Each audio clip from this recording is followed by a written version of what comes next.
Olá! Hoje a gente mergulha na história de 1 Samuel. Pensa só, é um livro que cobre quase um século de história, lá entre 1105 e 1010 a.C. É um momento de transformação radical, em que uma nação inteira, bem no meio de uma crise, precisa decidir seu futuro, seu destino. E para guiar nossa jornada, vão manter uma pergunta na cabeça. Que tipo de líder a gente pede versus aquele que a gente realmente precisa? Essa questão, olha, tá no coração de toda a narrativa de 1 Samuel. Ela mostra bem aquela tensão, sabe, entre o que a gente quer e o que é espiritualmente necessário. Beleza, então, vamos pro começo de tudo. A história, ela já começa no meio de uma baita crise nacional.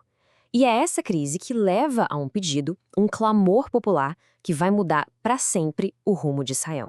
O que a gente vê aqui é uma das maiores viradas de chave no governo na história de Israel. Aquele sistema antigo, sabe, liderado por juízes, figuras carismáticas, bom, ele estava simplesmente desmoronando. E o povo? O povo clamava por uma nova forma de estabilidade, por algo mais concreto.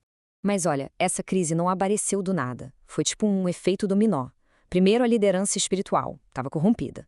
Depois, para piorar, veio uma derrota militar humilhante. Junta esses dois fatores, e o que a gente tem?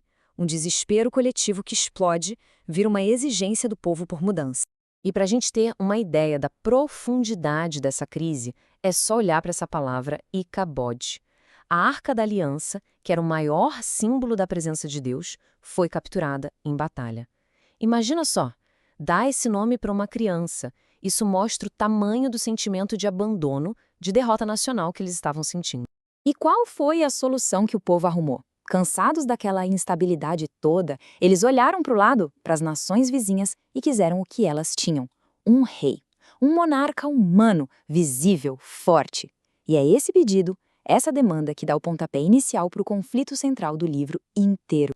E bem no meio dessa transição toda, surge uma figura central.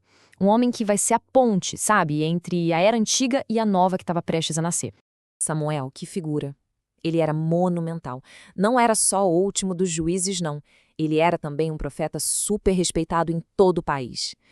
E a missão dele? Nossa, era complicadíssima. Estabeleceram uma monarquia que, ao mesmo tempo, reconhecesse que o verdadeiro rei era Deus. Ou seja, um reino teocrático.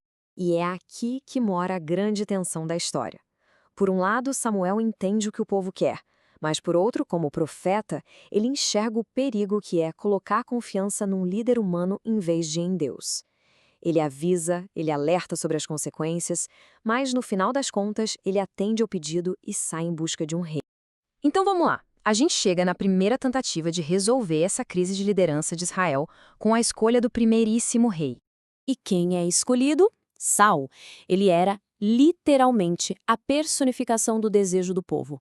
Alto, imponente, ele tinha cara de rei. Era exatamente a resposta visível, humana, que o povo queria para poder dizer que era igual às outras nações. E no começo, olha, parecia que ia dar tudo certo. Logo de cara, uma vitória militar importante serviu para confirmar publicamente a escolha. Parecia que o povo tinha acertado em cheio no pedido. Só que esse sucesso inicial não durou muito. Logo, ele deu lugar a um conflito muito profundo. E não era só no reino, não.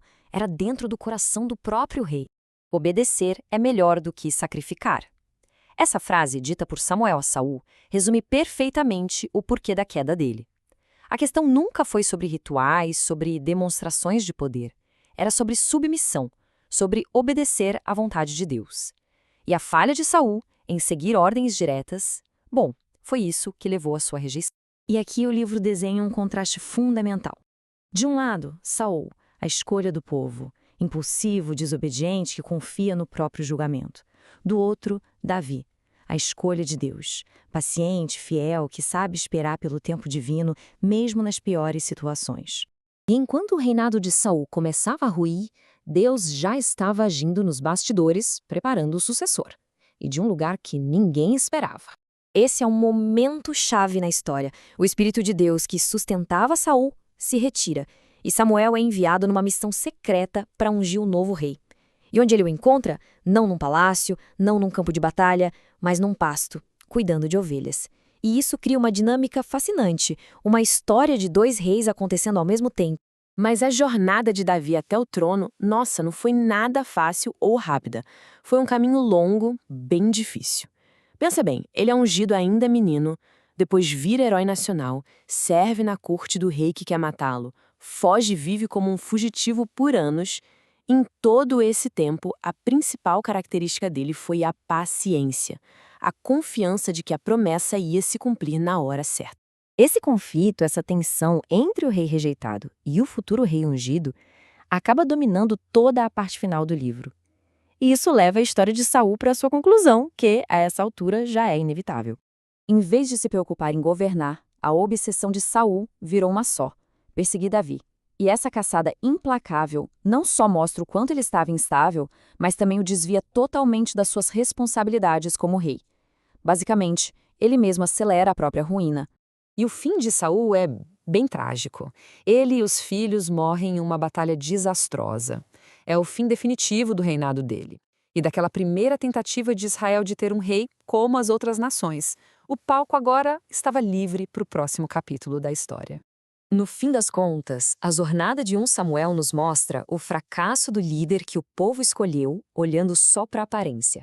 E a questão que fica no ar é: e agora? O que vai acontecer com o líder que Deus escolheu, olhando para o coração? O que Davi vai construir em cima das cinzas do reinado de Saul?